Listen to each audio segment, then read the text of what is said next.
עוד אחד. עכשיו, זה חלק 2. כן. רוצים לבוא לבריכה? לא. עוד מעט. עכשיו כל האבקת סודה לשתייה פה, רואים אפילו שזה לבן וזה כחול. זה קצת מהמצלמה. בסדר. ואז, הלבשנו את זה. נו. מה עושים? חומץ. לא הכנסנו אבל משהו. אם לא הכנסתם. איזה מפגרים. לא, הנה. מרימים את האצבעות. כן. ומשכים לכל האבקה ליפול לתוך הכוס. היינו שמים לכוס. ואיך תכניסו את החומץ? תכף. מה, הכפפה כאילו תתנפח לבד? בואו ננפח אותה ככה וזהו. לא, זה מה שרשום, זה מה שעושים. ולכל האבקה היא נפלה, עוזבים את הכפפה תוך שניות, הכפפה תתנפח בעצמה.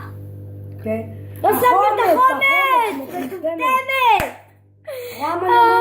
טוב, שנייה, נוסיף את תחזיר את זה החומץ. בחזרה, את החומר הזה. את החומר הזה, זה אבקת אפייה. זה אבקת אפייה. סליחה, פשוט היא מטומטמת. זה הם אמרו לי. הדביל הזה. אני לא יודע איפה הוא לא יודע איך עושים את זה. תביא את החומץ. גם אני. זה לא פה. תלכי. אני זאתי לך. אפשר גם עם לימונדה. מה לימונדה? סתם. יכולים גם עם... זהו. איך קוראים לזה? מיץ לימון משומר. אוי, נכון, היה רשום את זה. כן, בראבו. היא מטומטמת. עדיין, נו. אבל אתה לא מראה. מה, לא צריך למלות עד הסוף. לא, אתה לא מראה. סליחה, פשוט איתוק אשתי. גם הוא. מה, אתה בן 4? מי אומר את המילים האלה? לא יודע. יאללה. תכף דקה. בבקשה, אבל תעשו לנו לייק. תלך כפה לא לייק. גם אני. קראת את הכפפה. בקושי. רגע, אבל תראה להם. אמא, לאיזי. פאק. היא הייתה באיזה לקיום. בואי למטה מדבר. לבחוץ. איי. רגע, אני אראה לכם. תראו.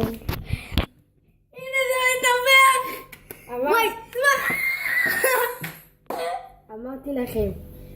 ציסטים. זה אמור להתפוצץ. נכון, הרשום בספר. בוא נעשה את הזה עם ספרייט שהוא מתפוצץ. כן, זה איזה צחוקים. רגע, התוכנית שלנו. היי בסרט. ביי. בואו, ביי. שבת שלום.